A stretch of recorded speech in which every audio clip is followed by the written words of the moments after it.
Alkisah, di sebuah hutan yang rindang, hiduplah seekor kelinci yang terkenal karena kesombongannya. Ia selalu membanggakan kemampuannya berlari cepat. Setiap hari, ia akan menantang hewan lain untuk beradu lari, dan tentu saja, ia selalu menang. Si kelinci merasa tak ada satu pun yang bisa menandingi kecepatannya. Suatu pagi yang cerah, saat si kelinci sedang berjemur sambil menyombongkan diri, ia melihat seekor kura-kura berjalan dengan sangat lambat. Dengan nada mengejek, kelinci berkata, "Hei, kura-kura, kenapa jalanmu lambat sekali? Apa kau tidak bosan berjalan seperti itu seumur hidupmu?" Kura-kura yang bijak itu hanya tersenyum dan menjawab dengan tenang. Setiap makhluk punya kelebihan dan kekurangan. Kelinci, aku mungkin lambat, tapi aku selalu sampai ke tujuanku. Mendengar jawaban itu, si kelinci tertawa terbahak-bahak. Sampai ke tujuan? Hahaha, aku berani bertaruh.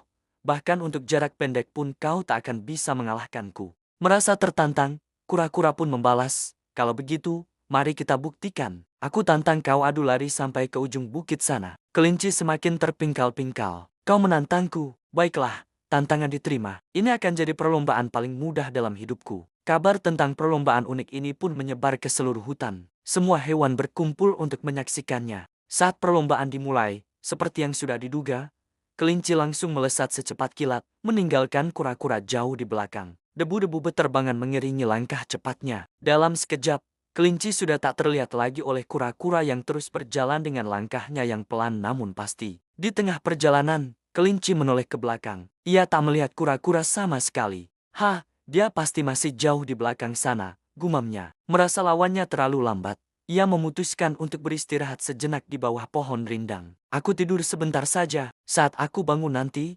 kura-kura itu pasti belum juga sampai setengah jalan," pikirnya sombong. Angin sepoi-sepoi membuatnya cepat terlelap. Sementara itu, kura-kura terus berjalan tanpa henti. Ia tidak peduli seberapa jauh kelinci di depannya. Ia hanya fokus pada tujuannya, yaitu garis finish di puncak bukit. Langkah demi langkah, ia lalui jalan setapak, melewati bebatuan, dan menanjak perlahan. Ia tidak pernah menyerah, meski tubuhnya lelah. Waktu terus berjalan, kelinci masih tertidur pulas. Ia bahkan bermimpi sudah memenangkan perlombaan dan sedang merayakannya. Tanpa ia sadari, sang kura-kura dengan kegigihannya telah berhasil melewatinya. Kura-kura melihat kelinci yang tertidur, tapi ia tak berhenti. Ia terus berjalan menuju garis finish. Beberapa saat kemudian, kelinci terbangun. Hari sudah mulai sore. Ia terkejut karena tidur terlalu lama. Dengan panik, ia melihat ke arah garis finish yang sudah tak jauh lagi. Tapi alangkah kagetnya ia saat melihat sesuatu yang bergerak pelan mendekati puncak bukit. Itu adalah kura-kura. Seketika, kelinci berlari sekuat tenaga. Ia mengerahkan seluruh kecepatannya,